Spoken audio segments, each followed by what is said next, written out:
नाज़रीन, गुज़िश्ता रात पाकिस्तान और अफ़गानिस्तान की जो बॉर्डर है वहाँ पे झड़पें शुरू हो गई। दोस्तों, मैं आपको एक बात बताता चलूँ, इम्पॉर्टेंट चीज़ है कि अफ़गानिस्तान की फ़ौज ने पाकिस्तान पे हमला किया है और ये अफ़गानिस्तान की मिलिट्री कह रही है कि हमने रिटेलिएटरी स्ट्राइक्स की हैं ऑन पाकिस्तानी।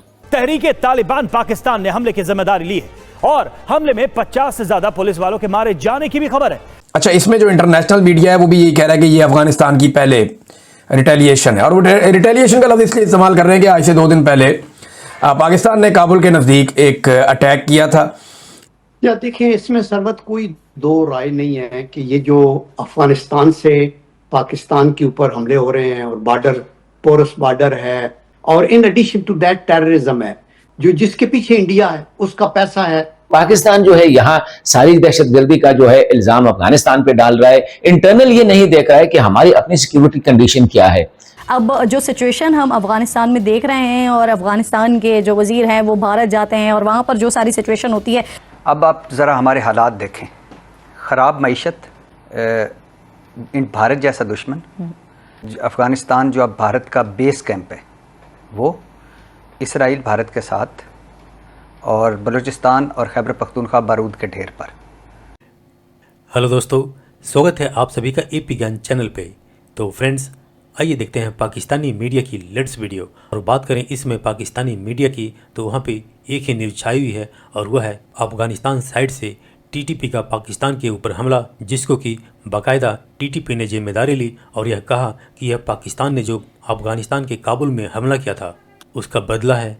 लेकिन जो पाकिस्तान और पाकिस्तानी मीडिया है, जिसमें अधिकतर यही प्रोपेगेंडा करने में लगे हैं कि इसके पीछे हमारा सबसे बड़ा दुश्मन भारत और उसका पैसा है। जैसा कि आपने इंट्रो में देखा, अधिकतर पाकिस्तानी मीडिया यही प्रोपेगेंडा करने में लगी है और पाकिस्तान का यह प्रोपेगेंडा का ढोल यहाँ पर दिखाए गए वीडियो में आप देख सकते हैं किस तरह फटता है, जो कि यहाँ पे जफर हिलाली जैसे लोगों की बातों से साफ पता चलता है कि टीटीपी जैसे लोगों के समर्थक तो खुद पाकिस्तान में ही बैठे हुए हैं और खुद यहाँ पे यह पाकिस्तानी मीडिया भी मान रही है। तो ऐसे में भला भारत को टीटीपी को सपोर्ट करने की क्या ज़रूरत है। लेकिन असल बात यह है कि ये जो पाकिस्तानी और पाकिस्तानी मीडिया का जो दोगलापन है, जब तक टीटीपी जैसे लोग पाकिस्तान के कहने पे दूसरे देशों का नुकसान करें, भारत में आतंकी कार्रवाई करें, तो पाकिस्तान के लिए ये घुड़ तालिबान है।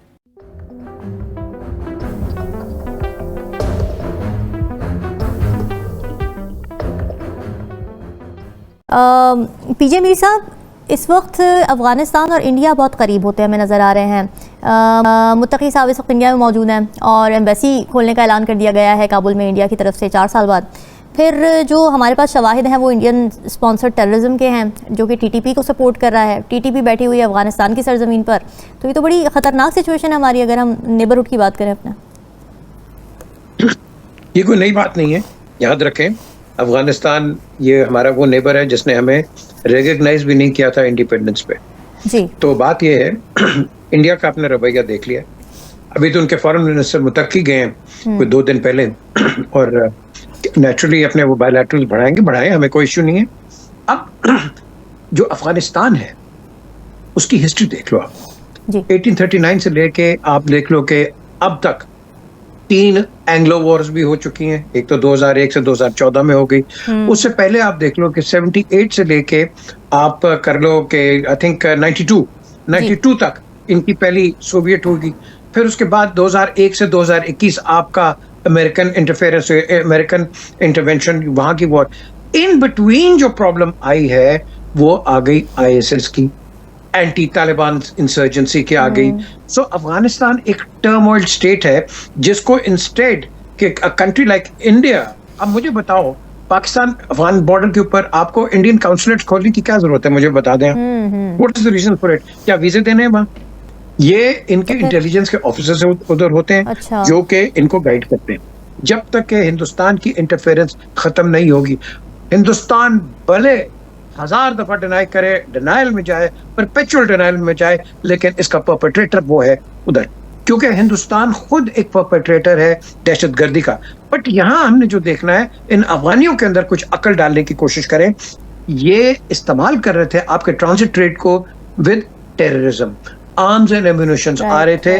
हमने इनको कहा था कि ये नहीं होगा because they were violating the agreement. हम तो इनके फ्रेश सप्लाईज और हर चीज आने देते हैं वहाँ। ठीक बात है। लेकिन ये जो है इनके अंदर देखें, मैं आपको एक चीज बताऊं, जो आज हम बात कर रहे हैं ना, हमारे खैबर पख्तूनख्वा के अंदर भी कुछ ऐसे लोग हैं जिनके लिए एक सॉफ्ट अंडरबेली है इन दहशतगर्दों के लिए। मैं आपको बड़ा खुली बात कर रहा हूँ। और यही चीज अफगान, ये जो तालिबान है, इसके अंदर भी एक सॉफ्ट बेली है कि जो कि सपोर्ट करते हैं। जब तक ये सॉफ्ट बेलीज को हम ऑनलाइन ही लेके आएंगे, ठीक नहीं करेंगे, ये परसिस्ट करती रहेगी प्रॉब्लम्स। जफर हिलाली साहब, केपी के हवाले से, केपी गवर्नमेंट के हवाले से बहुत क्रिटिसिज्म हमने देखा आज की प्रेसर में। दहशतगर्दी पर सियासत करी है, उन पर एक्यूजेशन लगाया, फिर केपी गवर्नेंस के मसाइल हैं जिसकी वजह से दहशतगर्दी बढ़ती जा रही है।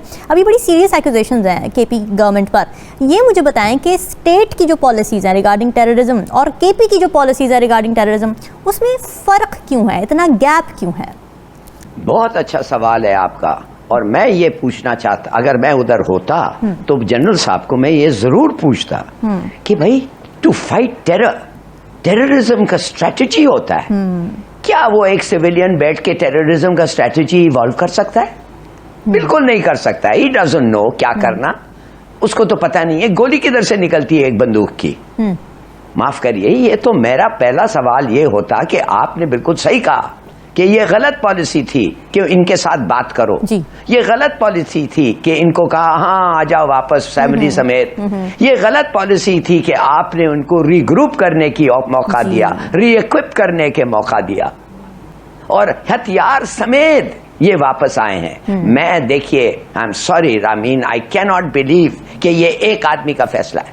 मैं ऐसे मान ही नहीं सकता कि इस किस्म का फैसला एक आदमी का है। और उनका क्या जस्टिफिकेशन था कि बातों से हल हो जाएगा टेररिस्ट को? इसलिए कि मैं गया था स्वात, जब मैं स्वात गया था 2012 में, आपको मैं बताना चाहता हूं कि मेरे पास 2 गार्ड्स दिए थे, एक कप्तान था और एक लेफ्टिनेंट था, बगैर उनके मैं घूर नहीं सकता था। एंड क्या टेरर था उस वक्त वैली में।